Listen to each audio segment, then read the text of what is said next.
તો આ સામે આ તમે જે છત્રીના દર્શન કરી રહ્યા છો કે એ સતાનંદ સ્વામીએ શ્રી સત્સંગી જીવન ગ્રંથ છે એ આઈ થિંક અહીંયા લખેલો હતો.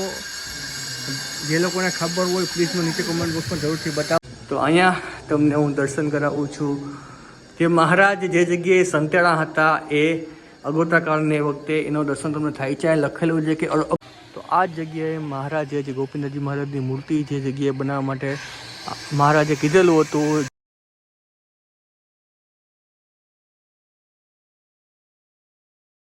જુનાગઢમાં રસ્તો બંધ ન હોય તો કામ ચાલુ છે એટલે ચાલુ છે રસ્તો.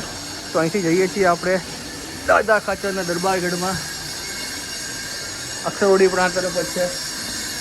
તો અહીંથી આપણે પહોંચી ગયા છીએ અક્ષરધામના મધ્યમાં એટલે કે દાદા ખાચરના દરબારગઢમાં. અને આ છે પવિત્ર લીમતરું કે જ્યાં મહારાજ ઘણી વખત બેસીને સભા વાર્તા કરતા, કથા કીર્તન કરતા, સંતોની સભા વહી બેસતા. એ અતિ વરસાદની જગ્યા.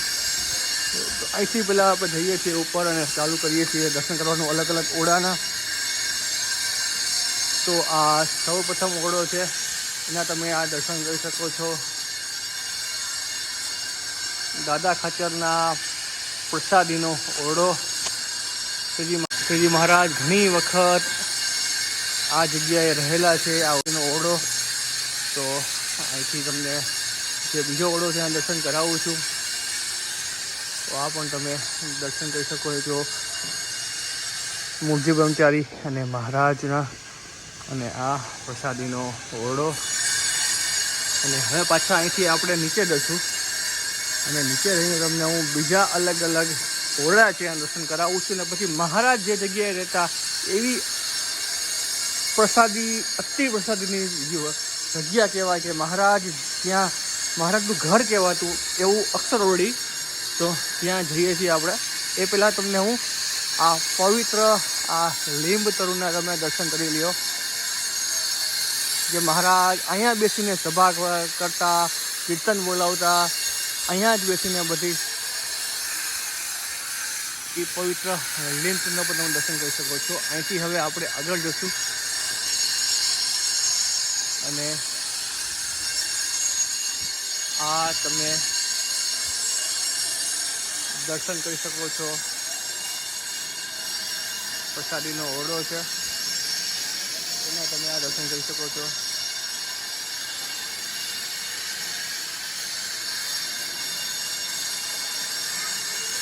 અને અહીંથી હવે આગળ જાય છે. આ જે જગ્યાએ તમને દર્શન કરાવું છું આ જ જગ્યાએ મહારાજે ગોપીનાથજી મહારાજની મૂર્તિ બનાવેલી હતી.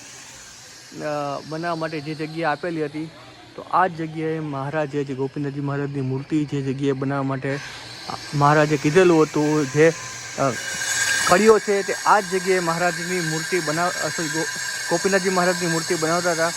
એ આ પ્રસાદની જગ્યા છે. એના તમે દર્શન કરી શકો છો કે આ જ જગ્યાએ ગોપીનાથજી મહારાજની મૂર્તિ બનાવવામાં આવેલી હતી. એવી અતિ અતિ અતિ પ્રસાદની જગ્યા છે. એના પણ તમે દર્શન કરી શકો છો.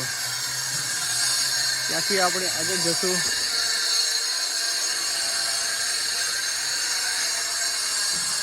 એટલે આ તમે દર્શન કરી શકો છો. વાસુદેવ નારાયણનો ઓરડો. આ ઘણો પ્રસાદનો ઓરડો છે. વાસુદેવનો ઓરડો છે કે મહારાજ ઘણી વખત અહીંયા આપણે વચનામૃતમાં આવતું, કથામાં આવતું કે વાસુદેવ નારાયણના ઓરડે મહારાજ બેઠા છે. એવી અતિ પ્રસાદની જગ્યા છે. એના પણ તમે દર્શન કરી શકો છો. પ્રસાદીનો વાસુદેવ નારાયણનો ઓરડો છે.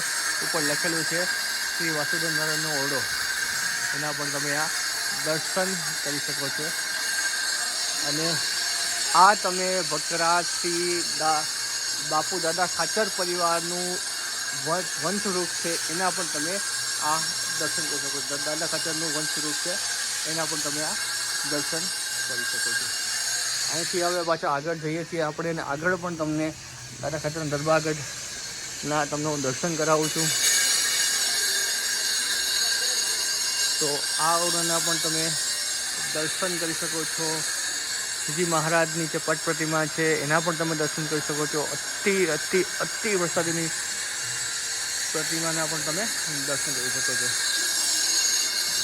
અક્ષરધામનું મધ્ય છે એટલે કે દાદા ખાચરનો પવિત્ર દરબારગઢ.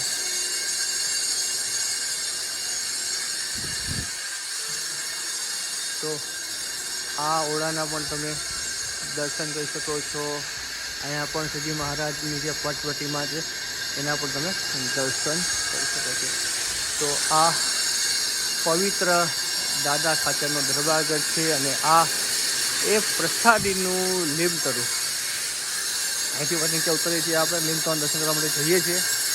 હવે અહીંથી આપણે પાછા બહાર જઈએ છીએ અને જ્યાં અક્ષર ઓરડી છે તો અક્ષર ઓરડીના આપણે દર્શન કરવા માટે જશું.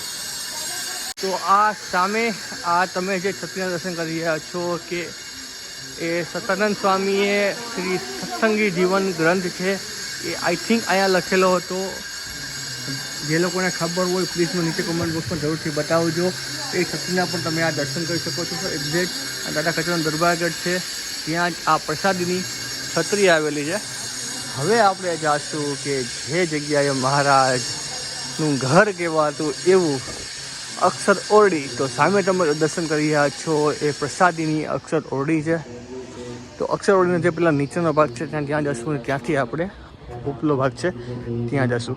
તો અહીંથી આપણે જવાનું છે અક્ષર ઓરડીનો જે નીચેનો ભાગ છે ત્યાં દર્શન કરવા માટે. તો આ આપણે પહોંચી ગયા છીએ અક્ષર ઓરડીના જે નીચેનો ભાગ છે ત્યાં. તો અહીંયા તમને હું દર્શન કરાવું છું. જે મહારાજ જે જગ્યાએ સંતેડા હતા એ અગોતરા કાળને વખતે એનો દર્શન તમને થાય છે. લખેલું છે કે અગોતરા કાળમાં શ્રીહરિ અક્ષર ઓરડીમાં જે વખંડમાં છાના રહેતા અને માથે જતાં વધારી 6 માસના દાઢી વાળ ગઢપુરમાં ઉતાર્યા હતા અને પોતે પીવા માટે પાણીનો કચરાનો લોટકો રાખ્યો હતો. એવી આ પ્રસાદીની જગ્યા છે કે મહારાજ અહીંયા સંતાડા હતા. એવી પ્રસાદીની આ અક્ષર ઓરડી એની જગ્યા છે. તો આ અદ્ભુત સ્થાનના તમે દર્શન કરી શકો છો. હે મહારાજ, હે દયાળુ, હે ઈષ્ટદેવ. હવે આપણે જઈએ છીએ અક્ષર ઓરડીના ઉપલા ભાગે. ત્યાં પણ ઘણી બધી મહારાજની પ્રસાદીની વસ્તુઓ છે સંગ્રહ કરેલો છે. તેના પણ દર્શન કરવા જશું અને પછી જશું આપણે અહીંથી સીધા લક્ષ્મીવાડીએ પણ ઘણી બધી મહારાજની પ્રસાદીની વસ્તુઓ છે એના દર્શન કરીશું. એ વિડીયો આઈ થિંક બીજા પાર્ટમાં આવશે. આ પાર્ટમાં ગઢપુર મંદિર અને ગઢપુર મંદિરની અંદરના પ્રસાદના સ્થળોનું દર્શન કરાવીશ. તો અહીંથી હવે પાછા આપણે ઉપર જઈએ છીએ અક્ષર ઓરડીનો જે ઉપલો ભાગ છે ત્યાં. તો અહીંયા આપણે પહેલાં સૌપ્રથમ શ્રી ઘનશ્યામ મહારાજના આપણે દર્શન કરીશું. તો આ તમે દર્શન કરી શકો શ્રી ઘનશ્યામ મહારાજ ગજરાજ મૂર્તિ અને અક્ષર ઓરડીનો ઉપલો ભાગ છે કે જ્યાં મહારાજ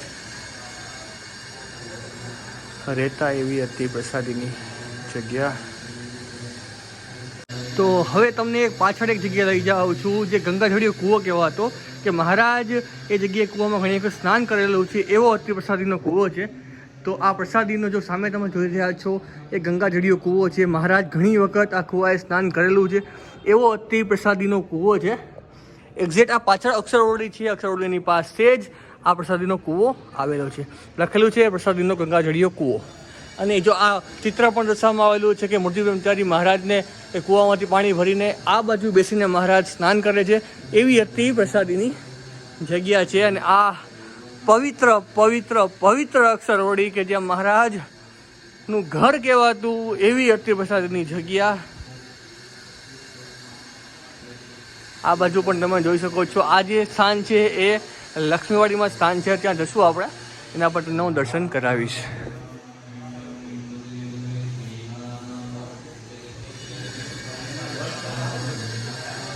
તો આ હતું શ્રી ગોપીનાથજી મહારાજ મંદિર એટલે કે સ્વામિનારાયણ મંદિર ગઢપુર ધામ. અને ગઢપુર ધામની અંદરના પ્રસાદીના સ્થાનોના વિડીયો. હવે આપણે જશું જે ગઢપુર ધામની બહારની પ્રસાદી સ્થાન આવ્યું છે લક્ષ્મીવાડીએ. પણ એ આગલા વિડીયોમાં. તો તમને મારો વિડીયો કેવો લાગ્યો નીચે પ્લીઝ મને કોમેન્ટ બોક્સમાં તમે જરૂરથી બતાવજો. મળીએ છીએ એક નવા વિડીયો સાથે. તો સૌને એકવાર જાજા કરીને જય સ્વામિનારાયણ મહાદેવ હર.